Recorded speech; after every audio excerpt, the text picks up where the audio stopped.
Hey, fellow indie authors. Welcome to this week's episode of the Indie Author Biz Guide podcast. I recently heard an indie author ask about publishing imprints and if they needed one for their self-publishing. The easy answer is yes. But the more involved and complicated answer is it depends. It depends on what you write. In this episode, I explain what a publisher imprint is and why you should have one.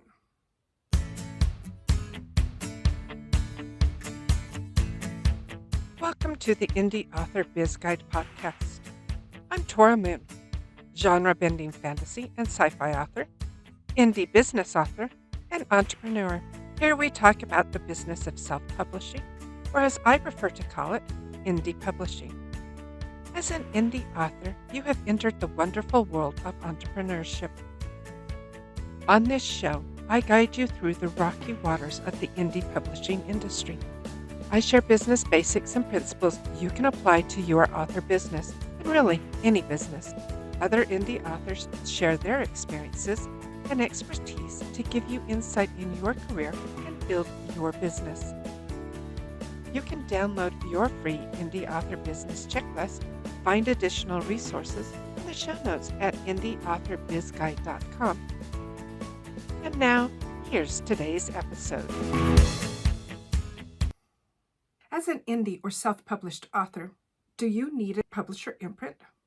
The short answer is yes. But how many you have and what you have depends on what you write. What is an imprint? Let's get that out of the way first. Let's do the definition of what an imprint is. Bowker, which is the registrar for ISBNs, defines an imprint as a trade name or brand name used by a publisher to identify a line of books or a publishing arm within the organization. You may have multiple imprints. The imprints may be developed to market works to different buyer interests. So that's the official definition of an imprint. One of the key words in there is a trade name or brand name used by a publisher. When you set up your publishing company, you created an imprint, a trade name, and you did set one up, right? If you didn't, go back and listen to episode 2, which I talk about creating a publishing company. When you create that publishing company, you are establishing a trade name. That is your publishing company's name. You are also establishing a trade name with your author name. As indie authors, we already use publishing imprints without even realizing that we're doing it. Imprints in traditional publishing. Large publishing houses use imprints to distinguish the various lines of books that they publish. They do this all the time. The traditional publishing houses, which has now devolved down to 4 or 5 now, have your big corporation up at the top, like Simon & Schuster. Underneath that umbrella of Simon & Schuster, they have several different subsidiaries that they use and they call imprints. Each imprint publishes a different type of book. For instance, Simon & Schuster, which we just talked about, has 35 imprints. They use this to segregate the different types of publishing they do, such as children's books, adult fiction titles, and nonfiction. Their imprints include Atria, Pocket Books, and Touchstone. Penguin Random House, which at one point was just Penguin, and then they merged with Random House. According to their website, they have 275 imprints. That is a lot of subsidiaries to manage.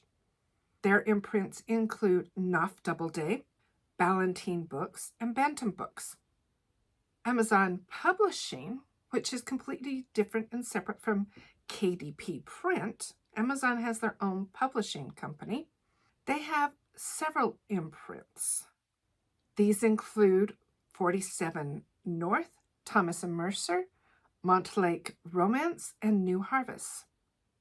One of the ways that the publishing companies use to distinguish their imprints is using a different logo, or in the publishing industry, they call it a colophon, which is the same thing. It's a logo.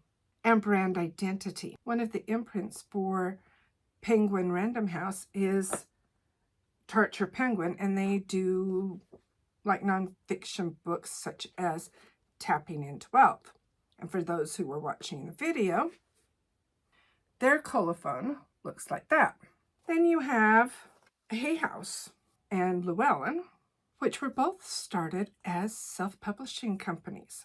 And Hay House was started by Louise Hay because she couldn't get her book, You Can Heal Your Life, any publishers to take that. So she started it as a publishing company. Now in the self-help and spiritual realm, they are one of the largest publishers. And there, for those watching the video, their colophon or logo is that H that looks like a house. Another large publishing company that started as a self-publisher is Llewellyn. And if you're into any of the witchy Wicca things, that's what they publish. It's been around for about 150 years now. So it's a very old publishing company that started as a self-publishing company. And they did like an almanac type thing. Their colophon or logo is a crescent moon. One of the ways that you can use your colophon or logo is on the spine of your book.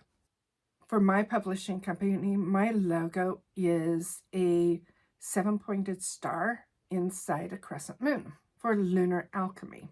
Publishers put those on the spine so that readers can tell at a glance when they're looking in a bookstore the publisher.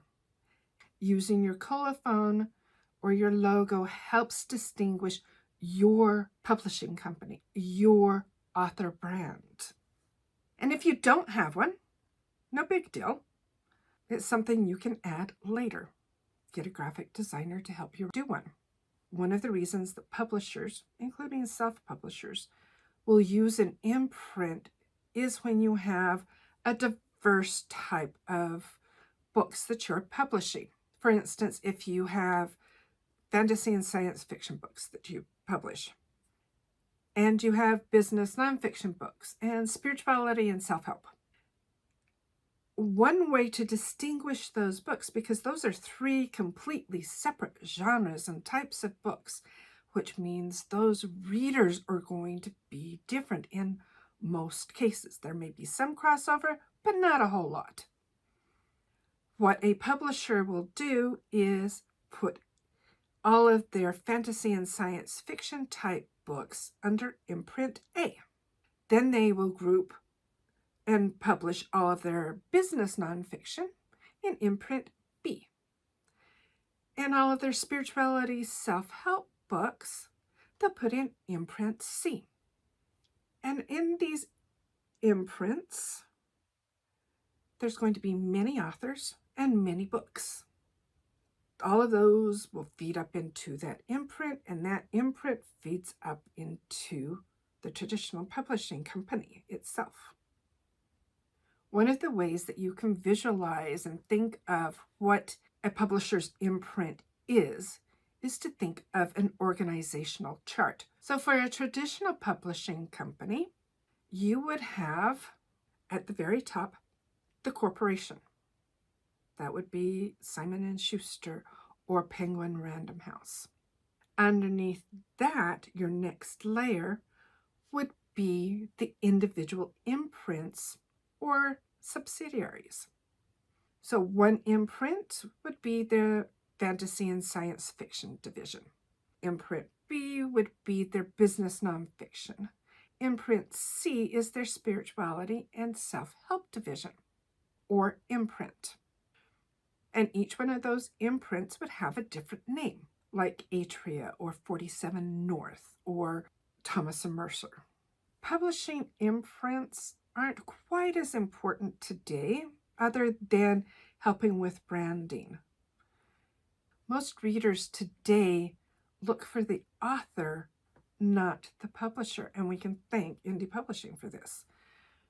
When I'm looking for a fantasy and science fiction book, I don't say, oh, I'm going to search for a Tor or a Bane book. No, I'm going to search for, like, monsters and stuff. I'll search for Larry Correia, who is a Bane author. A lot of the science fiction and fantasy is published by Tor. Like, one of my favorite authors was Anne McCaffrey, and she was a Tor author. Most of the time, readers don't care who publishes the book. They're searching for that author. But the brand identity of that imprint tells them if this is a Tor book, it's going to be a fantasy or science fiction book. It isn't going to be a self-help book. If it is a Tartar Penguin, it's going to be a self-help or spirituality type book. Knopf has been known for high-quality literature. Scholastic is known for children's books. That's their brand identity. So that's how traditional publishers use publishing imprints. How can indie publishers or self-publishers use imprints for their business? If you've established a publishing company, you have an imprint. It's your trade name or branding. My trade name would be Lunar Alchemy Publishing. If you write only one genre or one series, you may only need that one imprint. However, if you write in diverse categories or genres, you may want to consider an imprint. Like, I write fantasy and science fiction, business nonfiction, and spirituality self-help, which is why I use those as examples. Right now, I only have one imprint. If I chose to, I could split those all out into different imprints, which would probably be a good idea. One of the ways that we commonly see indie authors using imprints without realizing they're using an imprint is by using pen names. Your pen name is a type of imprint because it is a trade name. It is a type of branding that you as a publisher are doing.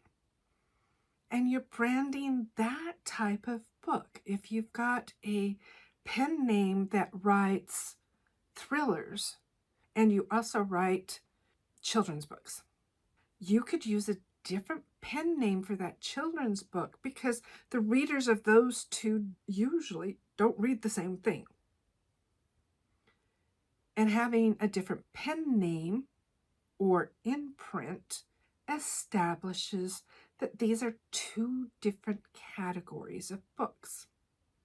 And you as the publisher, your publishing company, are publishing these 2 or 3 or however many different types of books that you write. So an indie author's organizational chart would look like the top, your publishing company, and that's just one author. And underneath that, you would have your imprints for each of the categories you write. So taking mine for an example, you would have one imprint for fantasy and sci-fi, one for business nonfiction, and one for spirituality and self-help. I could set up a publishing imprint for each one of those. My spirituality and self-help, I could call maybe Dancing with the Goddess. My fantasy and sci-fi imprint, I could call Moonbeams and Starships. My business one, I could do what I've been doing and call it Indie Business Guides. That right there is an imprint. I could go further and use a different pen name for each one of those categories. And it's up to you whether you do an imprint and a pen name or just one or the other. An imprint can help you think about the branding that you do for each genre that you write.